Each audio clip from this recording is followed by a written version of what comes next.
From the John C. Hinch Production Art Studios, it's Midstate Magazine with your hosts, Ricky Hendon and Melody Mercado. The latest news with Danielle Hemsky and Aaron Morden. Sports with Katrina Baumgartner and reporter Katie Crowley. Jalen Cook brings us State of the Arts. Kyle Peck reviews the movies in Get Real.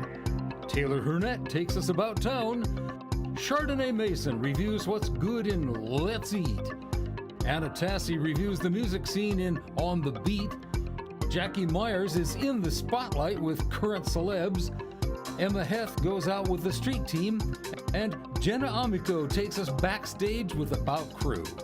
And now, from America's friendliest city, Midstate Magazine, your hosts Ricky Hendon and Melody Mercado. Take it away, kids. Good evening, everyone, and welcome to Midstate Magazine. I'm your host, Ricky Hendon. And I am Melody Mercado. Welcome back this week. And we just wanted to say we hope you all had a happy Easter, whether you were spending it with your family or spending it with friends. So how did you spend your Easter, Ricky? Absolutely. I actually stayed here. This will be my last Easter here in Bradley because I'm a senior and I'm getting ready to graduate. I'm kind of sad, so I'm hanging out with my friends. And we just hung out, basically, just chilled. I called my mom, obviously, told her I loved her, but, you know. Always call your mom. Always tell her you love her, especially if you're at school. Moms miss their babies, so. Absolutely. And how'd you spend your Easter? Unfortunately, I was working the whole day. Whole day? Whole day. But it was very beneficial. I work at a restaurant, so did make some good money.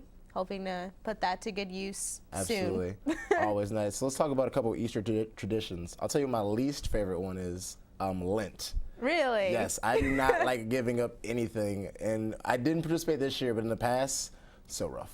So rough. What are some things that you've given up in the past? Like soda, candy, basically everything that's fun.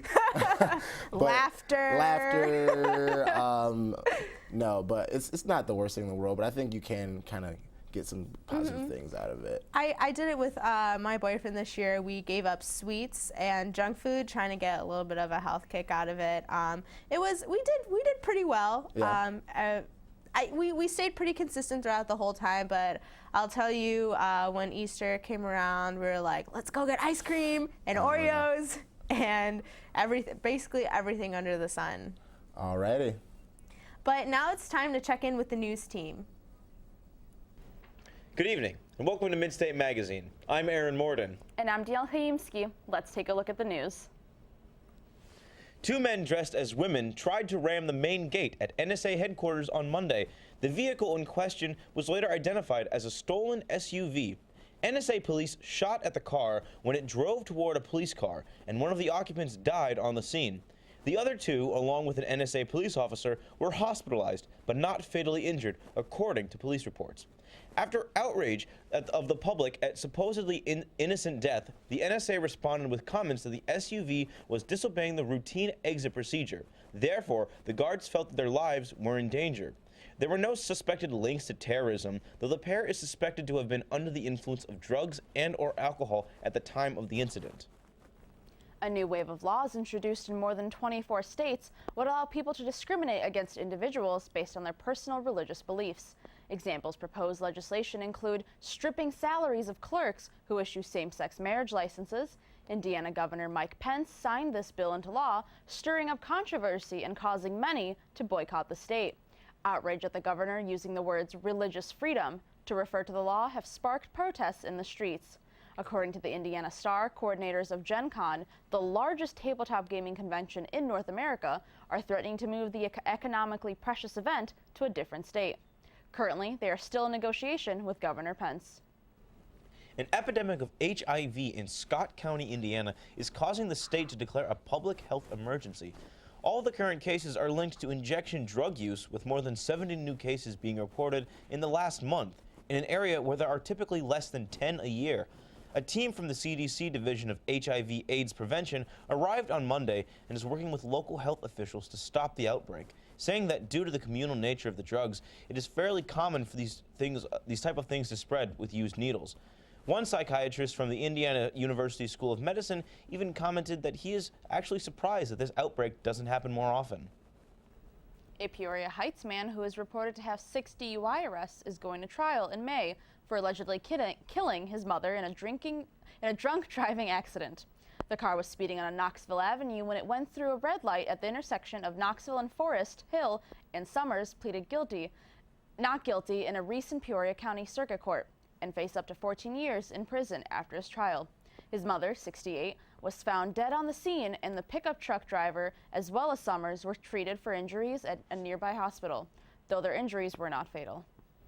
A Germanwings flight intentionally crashed into the French Alps last week, killing all 150 people on board. According to prosecutors, the co-pilot locked his captain out of the cockpit and ignored his pleas to open the door while crashing the plane. The incident has sparked a controversy among traditional users of Germanwings, though the company responded by saying the co-pilot passed his routine annual pilot recertification medical examination in the summer of 2015. Officials say most of those who lost their lives in the incident were from Germany or Spain, although notable passengers included Iranian sports journalists. RLI Corp, an insurance firm, just announced a $15 million addition to its headquarters that will arrive in Peoria.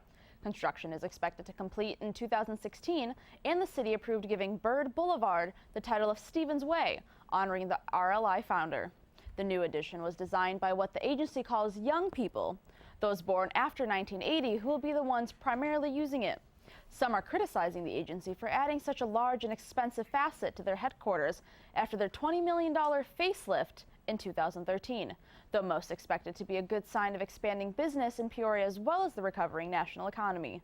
Now let's go to Bob for sports. Thanks, Danielle. The Atlanta Falcons have been fined $350,000 and will forfeit a 2016 draft pick for piping crowd noise into the Georgia Dome during home games over the last 2 seasons. The NFL announced the penalties Monday, saying that the Falcons will lose a 5th-round pick in next year's draft. The Falcons have multiple picks in the 5th round. They will lose the highest of those selections, according to the NFL. The NFL had been investigating the Falcons for piping in the noise while opposing teams were huddling, trying to call their plays. In what could prove to be a landmark case in the sports ticket marketplace, StubHub filed a lawsuit against the Golden State Warriors and Ticketmaster in the Northern District of California on Sunday, accusing the two of conspiring to create an illegal resale market by telling season ticket holders to their resell through their platform. The suit alleges that the team has informed season ticket holders should resell their tickets through anything other than Ticketmaster. NBAtickets.com, they will have their ticket privileges revoked. Not sure what all that means, but there it is. Brian Wardle, who led Green Bay to the 2014 Horizon League regular season championship and 3 straight postseason appearances, has been named the 14th head coach in Bradley basketball history, according to an announcement Friday evening by Bradley Director of Athletics Chris Reynolds. Wardle leaves Green Bay with a 5-year record of 95-65, and his 96 wins are the most in the first 5 years for any Phoenix coach in the program's 34-year NC2A Division I history. He earned multiple awards after the 2013-14 season, including Horizon League Coach of the Year, the Skip Prosser Man of the Year, and the NABC District 12 Coach of the Year. That's all for sports. Back to you, Danielle. Thanks, Bob. The Illinois Tollway announced on Monday that they plan to open 6 safe phone zones in April in an effort to stop drivers who get distracted by their phones while behind the wheel. These zones will mostly be in areas of high traffic in northern Illinois and near the Chicagoland area. The Tollway is partnering with Verizon and iStar Financial to find these talk and text, so they won't be distracted while driving. Plans to utilize the area include rest stop features such as restrooms and vending machines, and they also plan to include smartphone-centric features such as free Wi-Fi and charging stations. The announcement has been met with mixed feelings. Some say, if anything, it is a good reminder for people to be safe while driving, while others question its effectiveness. I hope they're not piping crowd noise in on us tonight. No. That's it for the news. I'm Bob Jacobs. I'm Aaron Morden. And I'm Jill Haimski. Have a great night and be sure to join us next week. Puppy. Thank you, news team. You know, thinking about the issue, what's going on in Indiana with Governor Pence, it really brings up the subject of how far does one religious freedom or religious beliefs or personal beliefs, how far can that extend? Yeah, I think that's a really interesting conversation. There's been a lot of talk about that lately, the past week or two. And, you know, I totally agree. I think at some point, yes, you want to be able to express yourself, you want to be able to run your businesses the way that you want. But if you're infringing on other people's rights, when you get to the point where you're kind of harming someone else by being discriminatory, I think that's where you kind of cross the line. And I know you were talking about that earlier. You kind of agree, right? I feel like everyone has specific inalienable rights that you are given by being an American and being part of this country. But I feel that everyone has the right to believe in what they want to. But I feel that once one dominant religion or once one popular or dominant belief starts to take over, that could be harmful to others because they also have the right to believe or to think or have whatever they feel, you know? Yeah, murky situation there. Hopefully it gets resolved soon. But now let's see where they took us this week on About Town. It seems that children aren't the only ones that are allowed to play around with paint. At the Hive, located on the Peoria riverfront, Jody Takis, a Bradley alum, makes sure that everyone who enters leaves with a memorable experience.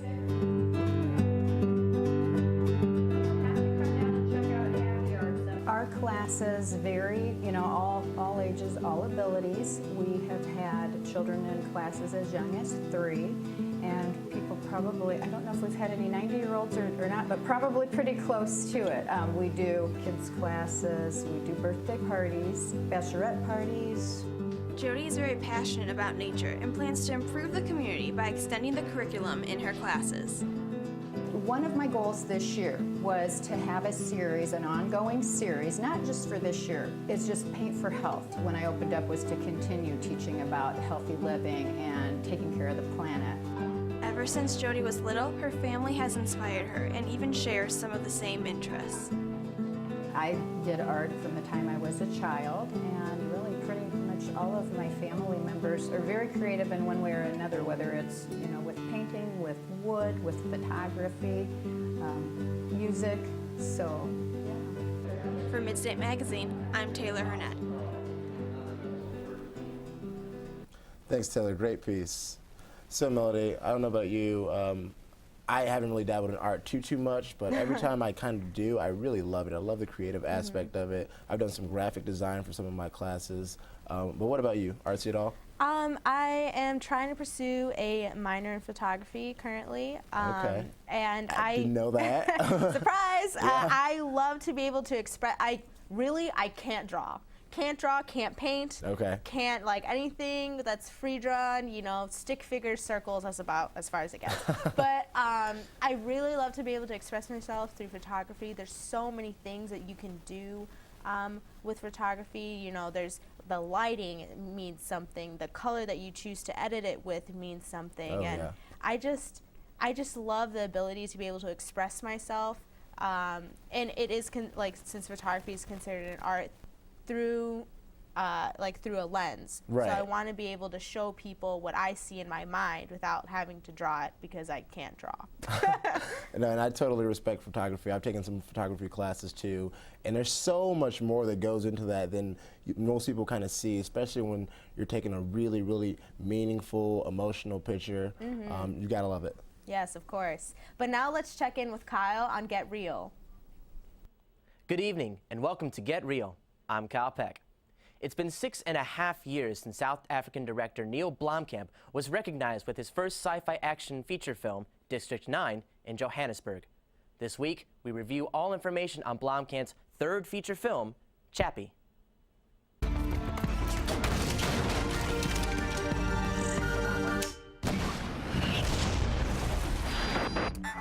Set in the near future, the film stars Chappie, a former police droid that is reprogrammed as the first sentient robot. Played by actor Sharlto Copley, his third film with Blomkamp is given life through voice and motion capture. Copley fills Chappie with such humanity and depth as the character questions and experiences the best and worst of humanity.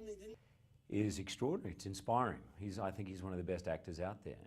The job he did on District 9, the job he did on Elysium were outstanding. The film does suffer from the solid action sequences, unable to share richer context with its story and other key roles, including villain Vincent Moore, played by Hugh Jackman.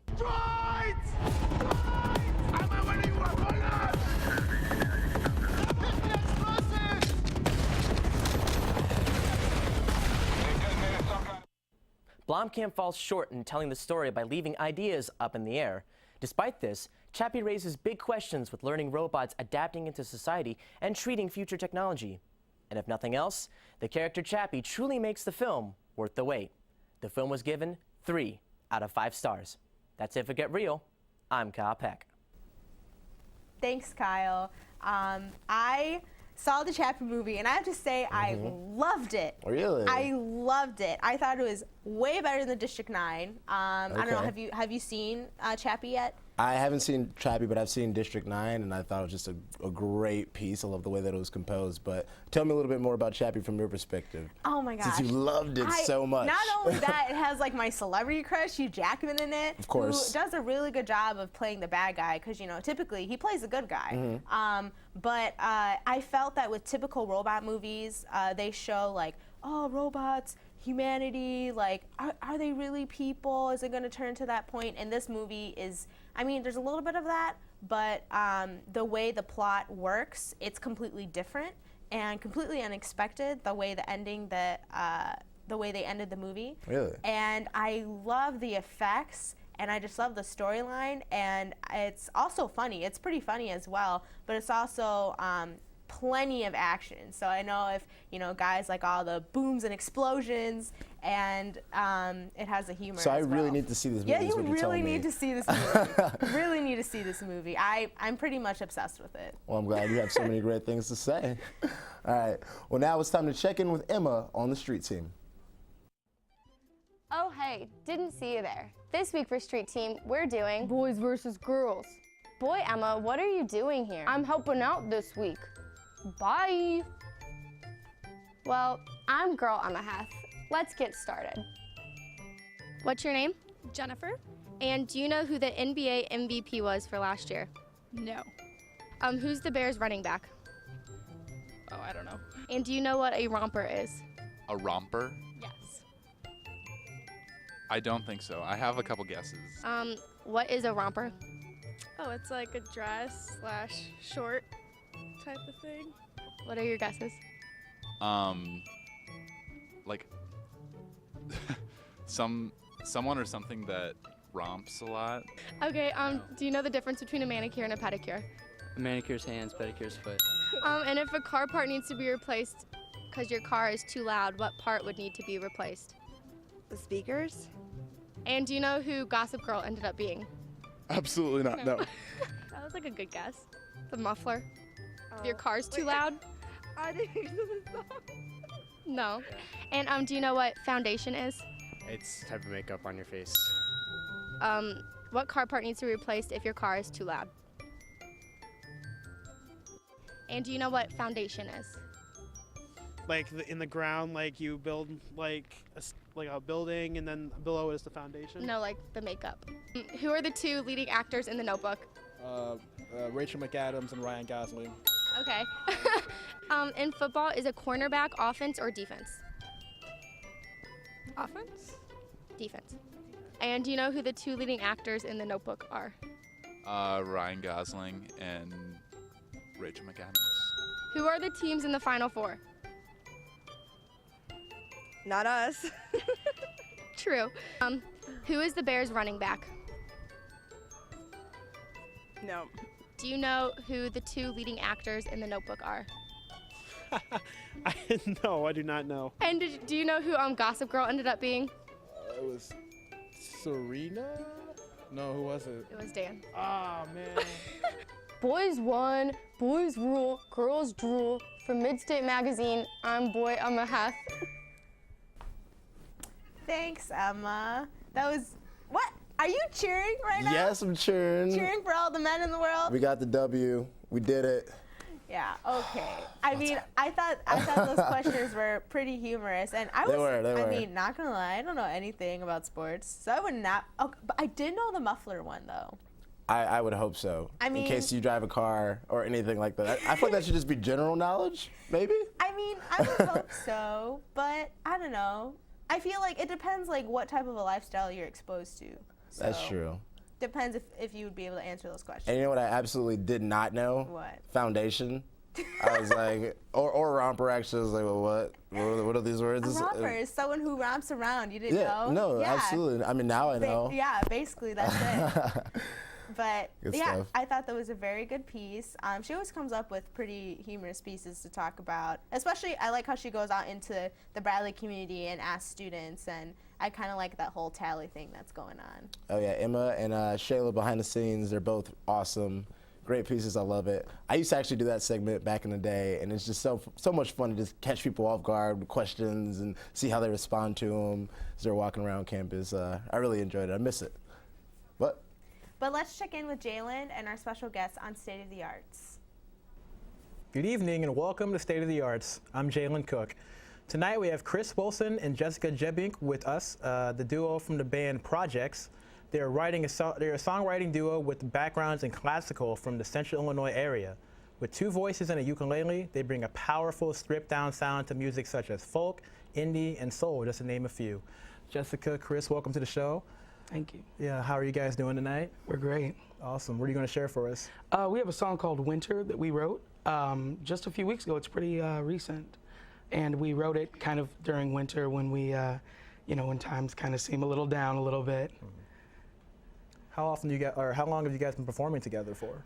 We've been performing together pretty much our whole lives, but we just created this band in the past year. Awesome. Well, look, the stage is yours, so when you guys are ready, take it away. Don't forget your mic.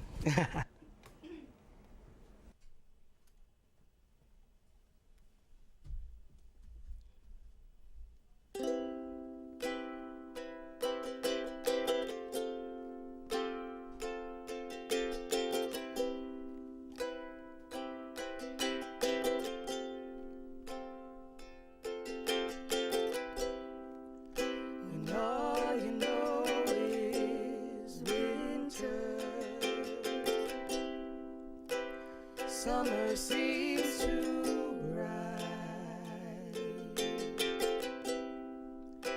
It always seems too easy to just use the light.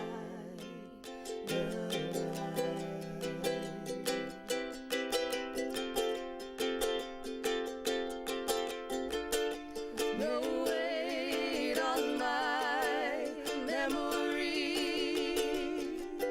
and cold air in my love.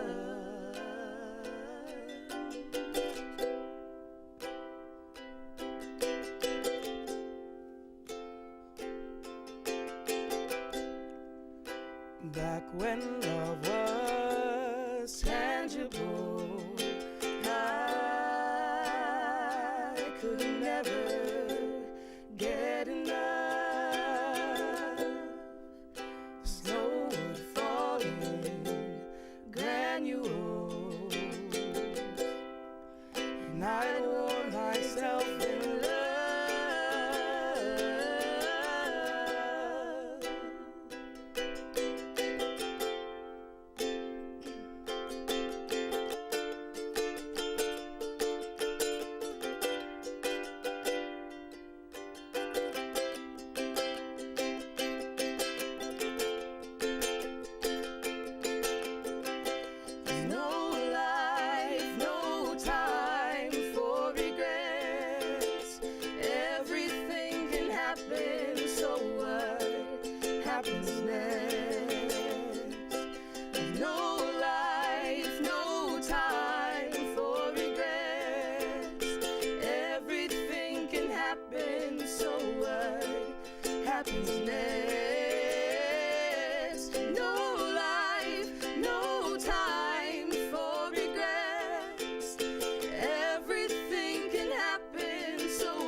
his nest. No life, no time for regrets. Everything can happen, so what happens next?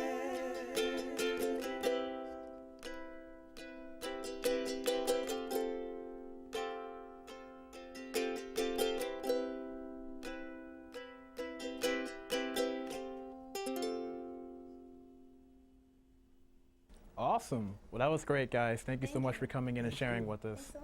No problem. Well, that's all we got for State of the Arts. Join us next week to see more talent from the Peoria area. For State of the Arts, I'm Jalen Cook. Thanks, Jalen. You know, that was extremely peaceful, melodic sound. That's exactly what I was going to say. You stole my words. I was going to use that. No, that was a great piece, though. They really had some really good harmony going on. I like it. I like it. Maybe not what I would choose every day to listen to, but every now and then you need something like that to kind of balance you out. And mellow down. Yes, exactly. Absolutely. So one last story here to just leave you with a little bit of motivation, to let you know you can get through anything. Some of you all might have seen this by now, but a guy went out to sea and got lost for 66 days. Oh my God. And survived at sea for 66 days, drinking rainwater, catching fish with his net, and rationing off the food that he had. He was on an old school, like 1950s boat. It broke, all of his equipment broke, but he somehow managed to survive that long, over 2 months, and got rescued. How amazing is that? Yeah. First, I'd like to point out, I don't think I'd last 1 hour. I think what would happen to me, and this is what I'm saying, this is how it would play out. I would be on the hull of the ship, and I would stick my hand out to catch a fish, because I don't know how to fish. Okay. And a shark would jump out of the water and eat me. And then that would be the end of your survival. That would be the end of Completely my survival. over that fast. Completely. I would not survive. I don't think so. Do you think you'd be able to survive that long? You know, I like to think so, but I think I might be lacking some of the skills to make it over 2 months, but we'll see. Who knows? Who knows? Hopefully I don't end up in that situation, but so be it. And I think another thing that would probably happen to me is that, you know, I'm really bad at rationing food. I would eat all my food in like 20 minutes. It'd all be gone. That's exactly what I'm like. Well, thank you for tuning in this week to Midstate Magazine. I am your host, Melody Mercado. And I'm Ricky Hendon. Join us next week, everyone, and stay safe out there.